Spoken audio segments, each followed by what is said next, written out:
Добрый день, дорогие налогоплательщики! Большинство из вас в последнее время слышали про всеобщее декларирование и, соответственно, могли возникнуть вопросы. Для чего это нужно? Кому представлять? И как сдавать декларацию?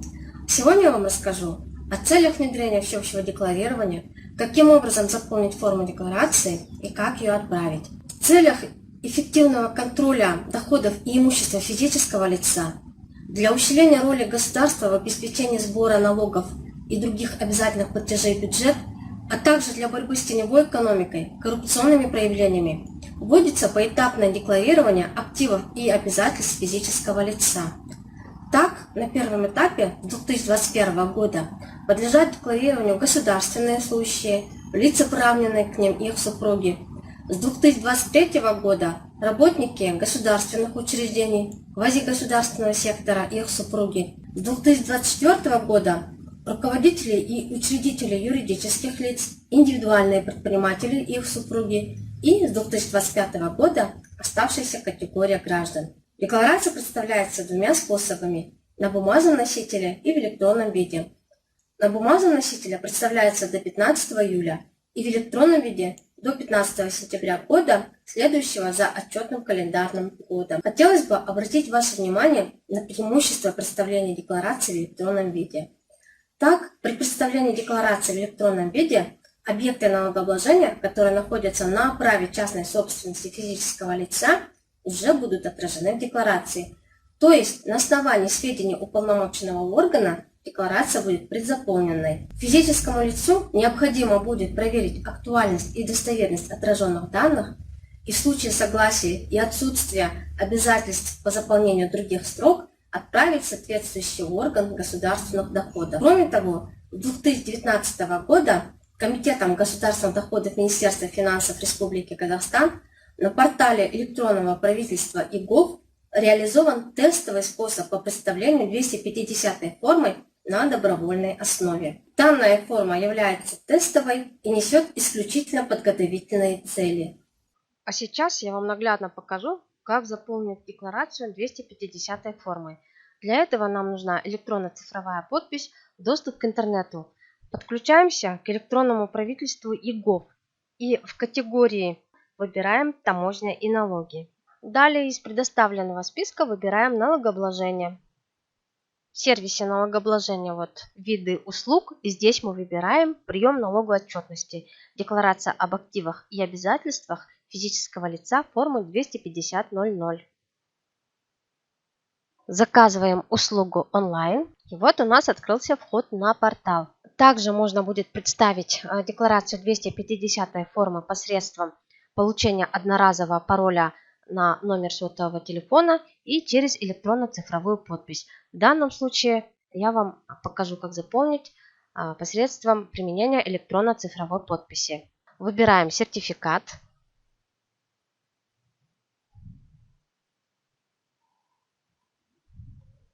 Необходимо ввести пароль, который вам выдавали в ЦОНе при получении электронно-цифровой подписи.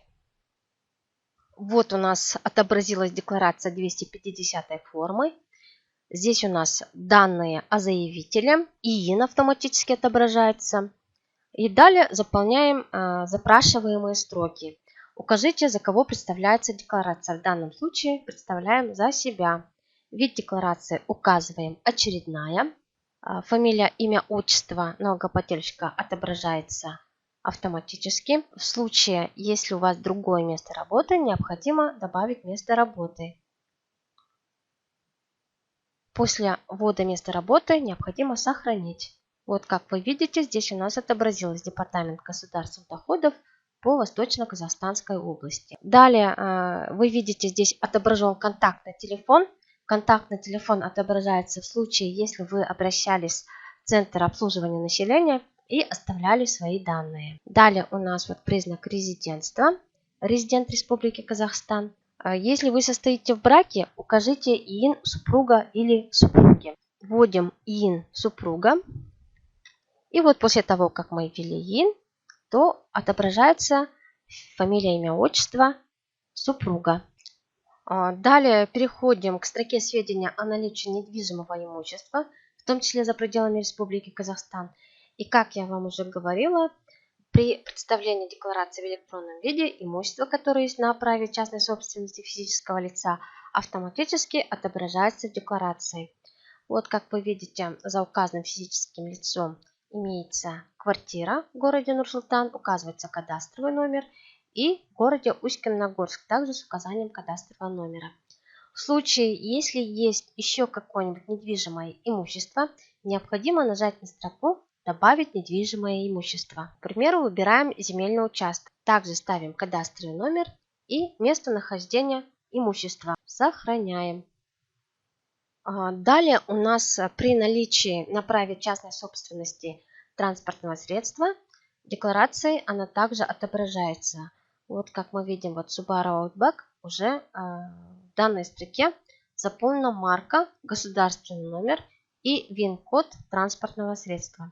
При наличии на праве собственности другого транспортного средства также добавляем, к примеру, марка ВАЗ-2109, категория В, государственный номер, ВИН-код и необходимо указать код страны Казахстан. Выбираем из выпадающего списка и нажимаем «Сохранить». Далее идут сведения о наличных деньгах, которые не превышают предел 5880-кратного месячного расчетного показателя. И при наличии такой суммы, то необходимо добавить сведения о наличных деньгах. Код валюты. Выбираем из выпадающего списка. Ну и сумму 10 миллионов тенге. И сохраняем. Далее идут у нас сведения об участии в строительстве недвижимости. И в случае, если вы имеете долю участия в строительстве, то тоже необходимо добавить путем заполнения обязательных строк. Страна регистрации застройщика выбираем из выпадающего списка. Указываем идентификационный номер застройщика, наименование застройщика, код валюты и сумму вклада в строительство. И также необходимо сохранить. Далее у нас идут сведения о других активах.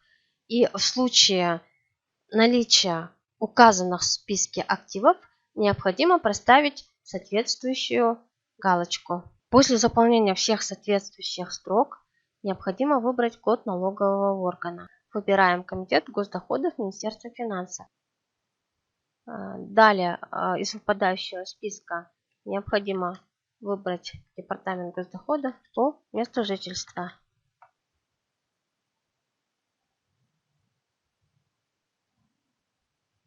После проверки актуальности данных отправляем в орган государственных доходов. И вот очередная 250-я форма на 3 сентября подготовлена к отправке в орган государственных доходов по городу Усть-Каменогорск Департамента госдоходов по Восточно-Казахстанской области. Вам задают вопрос «Отправить декларацию». Нажимаем «Да». Подписываем, используя электронно-цифровую подпись.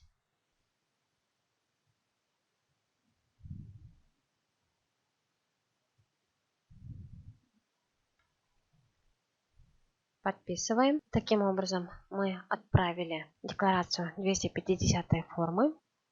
И в настоящее время наша декларация находится в обработке. Таким образом, как вы сами убедились, это просто и доступно. И при представлении пробной 250-й формы у вас не возникнет ответственности по результатам ее представления.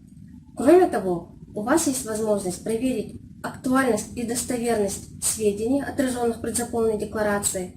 Вы будете иметь представление по заполнению декларации, и это вам во многом облегчит представление отчетности в последующем. Благодарю за внимание.